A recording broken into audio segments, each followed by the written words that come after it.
సంఘటితమై ఒక సైన్యంగా తరలివచ్చిన లక్షలాది హిందూ జన బంధు సందోహానికి 100 కోట్ల వందనాలు అర్పిస్తున్నాను.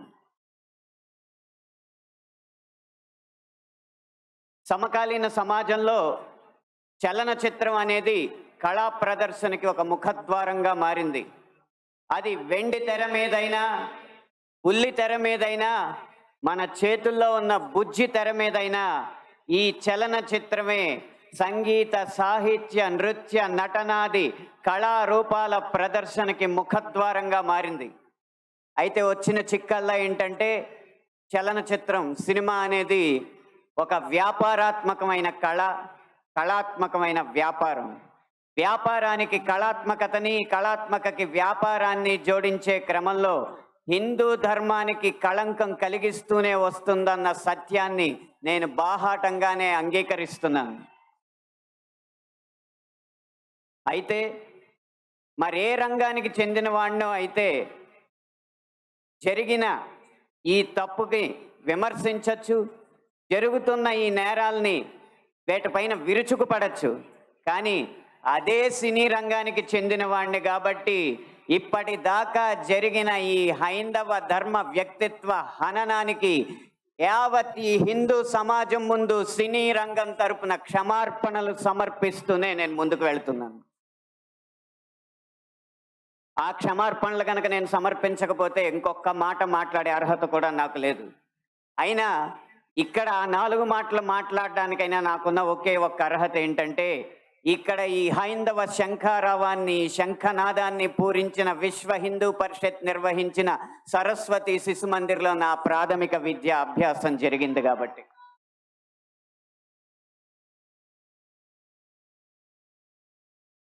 సినిమాల్లో హైందవ ధర్మం మీద దాడి ఎలా జరుగుతుంది, హైందవ ధర్మ హననం ఎలా జరుగుతుంది అనేది ఒక 3 కోణాల్లో 3-4 ఉదాహరణలో క్లుప్తంగా విభజించి వివరించే ప్రయత్నం చేస్తాను.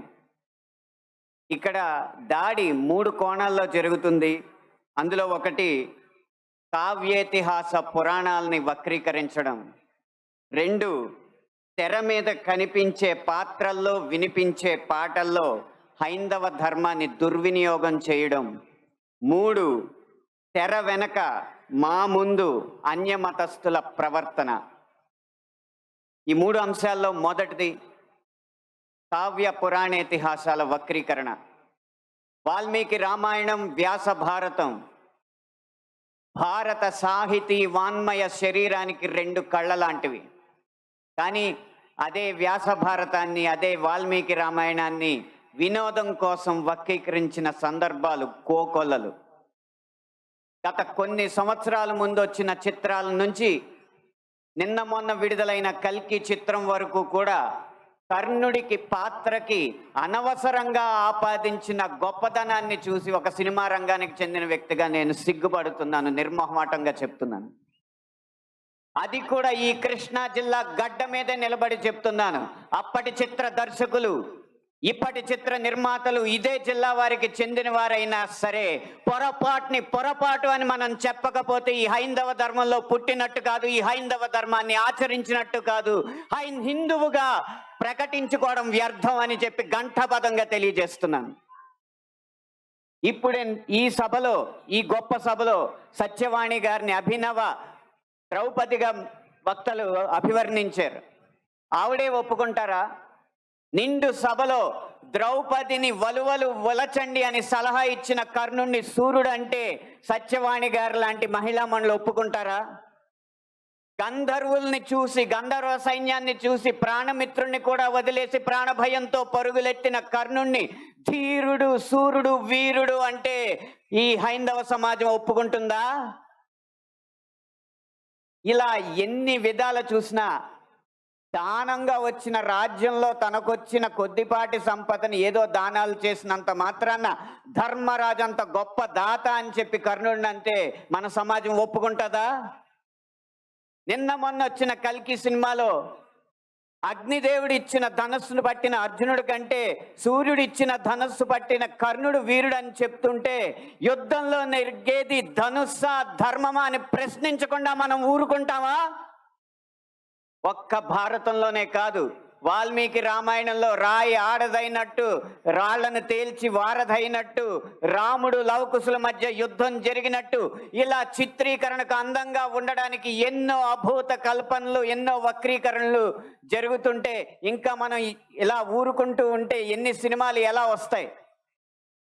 ఒక్క వక్రీకరణే కాదు, చిత్రీకరణలో, గీతాలాపనలో ఎన్ని రకాల హననాలు జరిగినాయో మనం గమనిస్తూ ఉండాలి. మీరు కొంతకాలం క్రితం ఒక హిందీ పాట వినే ఉంటారు, దమ్మరదం మిట్ జాయహం బోలో శుభ శ్యామ్ హరే కృష్ణ హరే రామ్. రండి దమ్ము కొడదాం, కలుసుకుందాం, శుభ సాయంత్రం చెప్పుకుందాం, తర్వాత హరే కృష్ణ హరే రామ్ అందాం. భగవత్ తత్వాన్ని, భగవద్భక్తిని జగత్ ప్రస్తుతంగా జగద్విదితం చేసిన ఇస్కాన్ వారి నినాదం హరే కృష్ణ హరే రామ్ ని ఒక ఐటమ్ సాంగ్ లో పెట్టుకుంటే ఒప్పుకుంటామా? మీ ముందు ఇప్పుడు రెండు దారులు ఉన్నాయి. కాళీ అన్న సినిమా డాక్యుమెంటరీ పోస్టర్లో కాళికామాత సిగరెట్ కాలుస్తుంటూ ఒక పోస్టర్ వేస్తే మన ముందు రెండే దారులు ఉన్నాయి. ఒకటి నిమ్మకు నీరెత్తినట్టు కూర్చోవడం, రెండు నిగ్గదీసి నిలదీయడం. మీ దారి ఒకటా రెండా?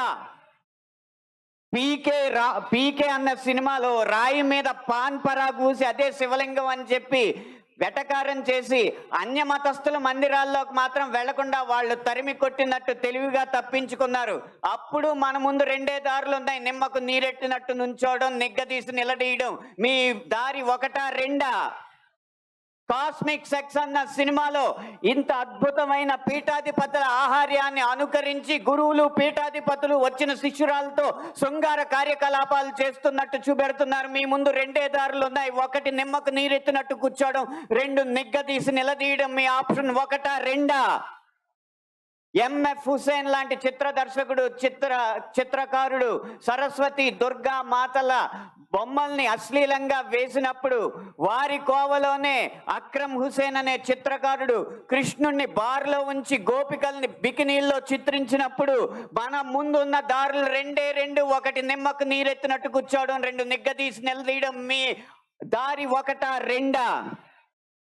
ఛత్రపతి శివాజీ తర్వాత అంత గొప్ప మరాఠా యోధుడు బాజీరావు మస్తానీగా ప్రేమ పిచ్చోడుగా చిత్రీకరించినప్పుడు మన ముందు రెండు దారులు ఉన్నాయి, ఒకటి నిమ్మకు నీరెత్తినట్టు కూర్చోవడం, రెండు నిగ్గదీసి నిలదీయడం. మీ దారి ఒకటా రెండా? ఇలా ఇన్ని విధాలుగా హననం జరుగుతుంటే ఇంకా మనం నిశ్శబ్దంగా కూర్చుంటే అది మన హైందవ సమాజానికే కళంకం అని నేను మనస్ఫూర్తిగా తెలియజేస్తున్నాను. పాటని ఎలా ఉపయోగించచ్చో, అదే హరే కృష్ణ హరే రామ్ని ఎలా ఉపయోగించచ్చో సీతారాం శాస్త్రి గారు మనకు తెలియజేశారు. హరే రామ హరే కృష్ణ కృష్ణ కృష్ణ హరే హరే. రామున్నైనా కృష్ణున్నైనా కీర్తిస్తూ కూర్చుంటామా, వాళ్ళేం సాధించారో కొంచెం గుర్తిద్దాం మిత్రమా. సంద్రం కూడా స్తంభించేలా మన సత్తా చూపిద్దామా, సంగ్రామంలో గీతా పాఠం తెలుపమా. ఇది పాట రాయడం అంటే, ఇది పాట ద్వారా సమాజ హితం కోరడం అంటే, ఇది పాట ద్వారా మార్పు తీసుకురావడం అంటే, ఇది పాట ద్వారా ఉత్సాహం రేకెత్తడం అంటే, ఉద్వేగం రేకెత్తడం అంటే, ఉత్తేజితుల్ని చేయడం అంటే. ఈ దారిలో మాలాంటి పాటల రచయితలు అందరూ నడవాలని నేను కోరుకుంటున్నా. ఇక ఆఖరి అంశం, మాకు వ్యక్తిగతంగా జరిగేది తెర వెనక సినిమాల్లో అన్య మతస్థులు చేసేది ఒక్క అనుభవం చెప్పి మీకు ముగిస్తాను. ఒక సినిమా పాట రాయడానికి నేను ఒక సంగీత దర్శకుడి దగ్గరికి వెళితే ఆ పాటలో బ్రహ్మాండ నాయకుడు అన్న హిందూ పదం ఉందని చెప్పి ఆ పాట చేయనన్నాడు. నువ్వు ఒక్క హిందూ పదం ఉందని చెప్పి పాట చేయనన్నావు కాబట్టి జీవితాంతం నువ్వు చేసిన ఏ పాటకి నేను రాయనని చెప్పి ప్రతిజ్ఞ చేసి 15 సంవత్సరాలుగా ఆ వ్యక్తికి నేను పాట రాయలేదు. అలాగే ఒక పక్క రాష్ట్రం సంగీత దర్శకుడు వెళ్ళగానే దర్శక నిర్మాతలతో తిరుపతి ఆలయ విధానాలని విమర్శిస్తూ ఉంటే వాళ్ళు మిన్నక కూర్చుంటారు, ఎందుకంటే వాళ్ళకి మార్కెట్ ఉంది కాబట్టి. ఇదే మనం గీత గీయాలి కింద. సినిమా అనేది నేను ముందు చెప్పినట్టు వ్యాపారాత్మకమైన కళాత్మకమైన వ్యాపారం కాబట్టి ఆ వ్యాపారాన్ని సినిమాకి లేకుండా చెయ్యాలంటే హిందూ ధర్మాన్ని హననం చేసే సినిమాలని, హిందూ ధర్మంపై దాడి చేసే సినిమాలని ప్రభుత్వం బహిష్కరించకంటే ముందు మనం తిరస్కరించాలి. బహిష్కరణ కంటే తిరస్కరణే గొప్ప మార్గం. ముందు మనం తిరస్కరిద్దాం. వాటికి వ్యాపారం రాదు, డబ్బులు రావు. డబ్బులు రాకపోతే ఏ నిర్మాత వచ్చి హిందూ ధర్మాన్ని హననం చేసే సినిమా తీస్తాడో మనం చూద్దాం. భం భం భం భం భళా భళా మోగిందిర శంఖారావం, ఇది హైందవ శంఖారావం. హిందూ బంధువులందరొక్కటై ముందుకే గమని భావం, మును ముందు చూపాలి ప్రభావం. 3 నిమిషాల ఈ పాట రాసే అవకాశాన్ని, 5 నిమిషాల ఈ ప్రసంగం చేసే అవకాశాన్ని నాకు ఇచ్చిన ఈ నిర్వాహకులకి వేవేల పాదాభివందనాలు తెలియజేసుకుంటూ జై హింద్.